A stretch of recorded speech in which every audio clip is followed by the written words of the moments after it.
Hey, welcome to my channel. So I just finished my coffee table and I designed these X-shaped legs, and I want to just give you a video of how I designed them, how I built them, and how I installed them. I'll be doing a series of other videos from the dovetail inlays and lift mechanism, as well as push to open drawers for this coffee table, so I hope that you follow along. So I'm old school and I like to visualize what something's going to be and then draw it out on graph paper. It helps me to figure out what angles and stuff I'm going to need. So this rectangle is just the width of the inside of the coffee table with the height of what I want the legs to end up being. And by mapping it out this way, I was able to figure out the length of the boards I was going to need.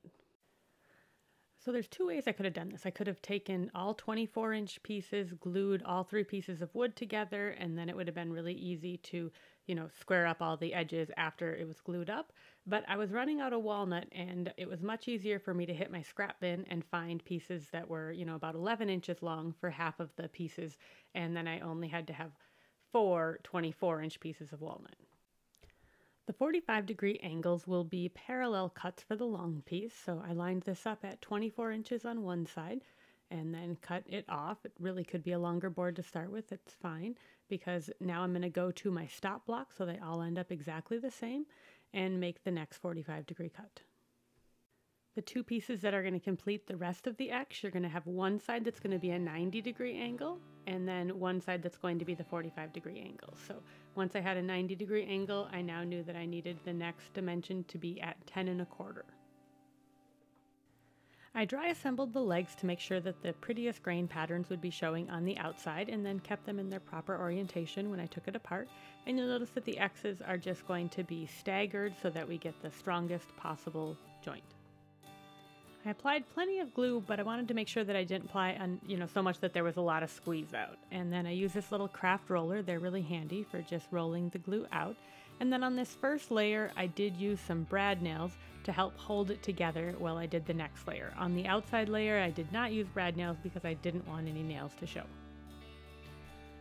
So this layer is just a little bit more stressful because you have to really make sure that you keep everything lined up perfectly while you apply a whole bunch of clamps because you don't want to put nails in this. I figured my simplest option was probably to try to get this long board clamped down and lined up before I was trying to deal with several pieces at once. I quickly realized that I had to clamp the edges first before I could clamp down pressure to make sure that they stayed in alignment.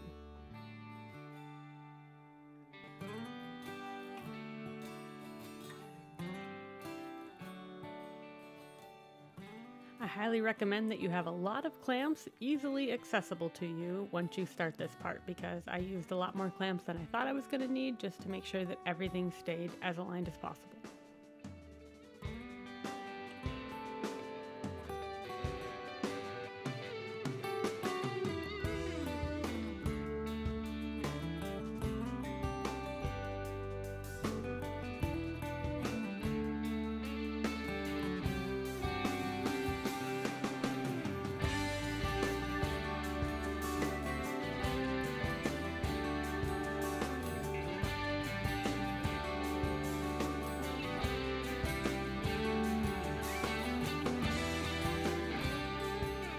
Possible that I use a lot of clamps just because I love them, but they definitely were also necessary here. Now you'll see that the second leg went much faster than the first leg.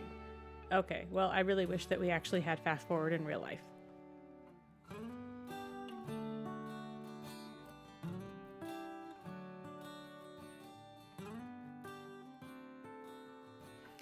I sanded all surfaces at 120 and at 220.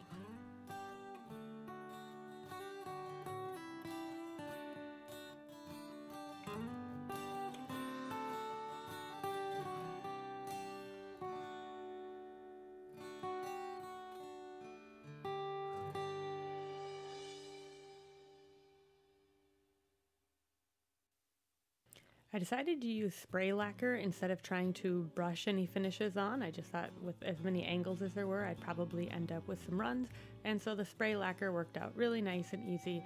I have just one of these little Lazy Susan kind of things, and that's really handy when I'm trying to spray objects like this.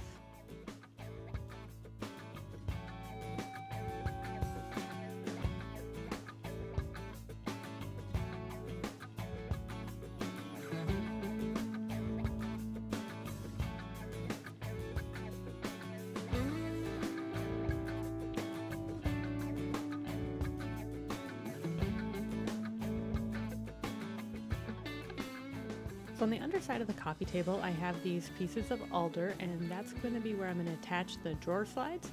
And so I needed to countersink for the bolts so that the bolts didn't get in the way of the drawer slides. I used 3/8 bolts that were 4 inches long, and I used these because I happen to have them. This is the size that I use for cornhole sets.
So this process made for some nice sturdy legs, and if you are enjoying my work, please like and subscribe and follow along for the rest of this coffee table project.